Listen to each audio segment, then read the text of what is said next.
Hello friends, welcome back to my channel box office studio. ముఖ్యంగా చెప్తున్నా భయ్య, మామూలు ఫ్యాన్స్కి, ముఖ్యంగా ప్రభాస్ ఫ్యాన్స్కి అయితే దిమ్మ తిరిగిపోయే, ఫ్యూజులు ఎగిరిపోయే అప్డేట్ అయితే నేనైతే మీ అందరికీ తీసుకొచ్చాను భయ్య.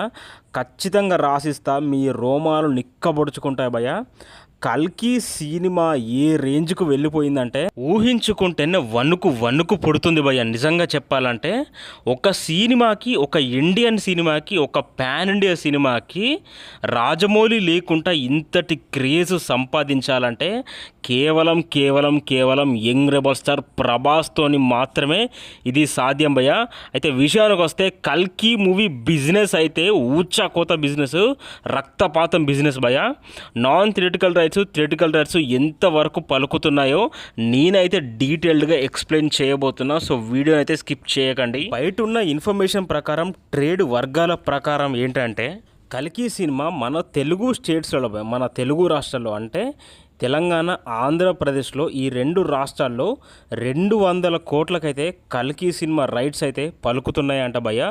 200 కోట్లు అంటే మామూలు సినిమా కాదు. ఇంతవరకు ఏ సినిమా కూడా అంత రేట్ అయితే రాలేదు. ఇక ఆ తర్వాత హిందీలో అంటే బాలీవుడ్లో, నార్త్లో ఎంత పలుకుతుందంటే అక్షరాల 175 కోట్లు, 175 crores అయితే కల్కి సినిమా అయితే డిమాండ్ చేస్తుందంట భయ్య. అక్కడ 175 crores అంటే మామూలు విషయం కానే కాదు. ఇంతవరకు ఏ సినిమా కూడా నార్త్లో అంతకైతే అమ్ముడైతే పోలేదు. 175 crores దాదాపు మన రెండు తెలుగు రాష్ట్రాల్లో ఎంతైతే పలుకుతుందో అంతకి దగ్గర 175 crores నార్త్లో అయితే పలుకుతుందంట భయ్య. కొన్ని ఏరియాస్లలో ఆల్రెడీ ఫిక్స్ అయిందంట. అశ్విన్ దత్ గారు అదే పనిలో అయితే ఉన్నారంట. ఓవర్సీస్లో భయ్య, అంటే అవుటర్ కంట్రీస్, ఓవర్సీస్లో కూడా కల్కి సినిమా డిమాండ్ మామూలుగా లేదు. 130 crores అయితే అమ్ముడుపోయే అవకాశాలు అయితే ఉన్నాయంట భయ్య. 130 crores అంటే వామ్మో మామూలు విషయం కాదు. ఇలా మొత్తం థియేటికల్ రైట్స్ చూసుకుంటే మాత్రం 450 కోట్ల నుంచి 500 కోట్ల వరకు అయితే కల్కి సినిమా అమ్ముడుపోయే అవకాశాలు అయితే ఉన్నాయి భయ్య. 450 నుంచి 500 కోట్లు అంటే నిజంగా ఇంతవరకు ఏ సినిమా కూడా ఆ హైట్కి అయితే రీచ్ అవ్వలేదు. త్రిబుల్ ఆర్ కూడా అవ్వలేదు భయ్య. కల్కి సినిమా ఆ రికార్డ్ అయితే బ్రేక్ చేస్తుంది. ఇప్పుడు థియేటికల్ రైట్స్ మీరైతే విన్నారు కదా, ఇప్పుడు నాన్ థియేటికల్ రైట్స్ వేరే లెవెల్లో ఉంటాయి. వినండి, మాస్ మాస్ మాస్ ఊరా మాస్. అయితే కల్కి సినిమా ఓటీటీ రైట్స్ కూడా ఎంత కమ్ముడిపోతుందంటే 350 నుంచి 375 కోట్ల వరకు అయితే అమ్ముడుపోయే అవకాశాలు అయితే ఉన్నాయి భయ్య. ఆల్రెడీ సినిమా బడ్జెట్ అనేది ఇక్కడే రికవర్ అయిపోతుంది.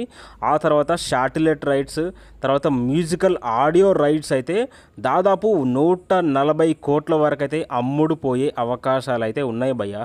సో 375 కోట్లు ఓటీటీ రైట్స్, 140 కోట్లు శాటిలైట్ ఆడియో రైట్స్.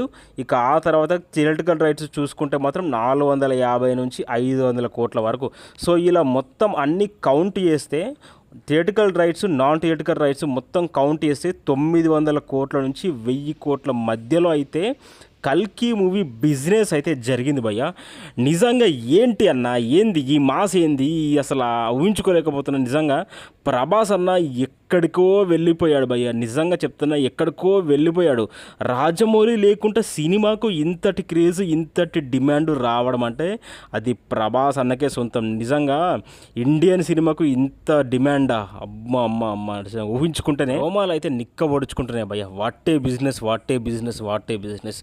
కేవలం బిజినెస్తోనే 900 నుంచి 1000 కోట్లు అంటే సినిమా బడ్జెట్ ఆల్రెడీ రికవర్ అవుతుంది. ఇంకా ప్రాఫిట్స్ అయితే వీళ్ళకు 300-400 crores ప్రాఫిట్స్ కూడా అక్కడే వచ్చేస్తాయి.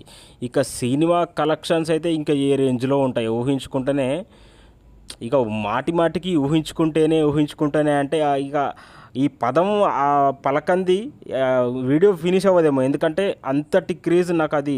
ఆ సినిమాను ఊహించుకుంటేనే రోమాలు నిక్కబడుచుకుంటున్నా. మళ్ళీ ఊహించుకుంటేనే అని అన్న. నిజంగా వేరే లెవెల్ భయ్య, వేరే లెవెల్. మరొక కొత్త అప్డేట్తో మీ అందరికైతే కలుస్తాను భయ్య. Thank you very much. Thank you. Love you very much.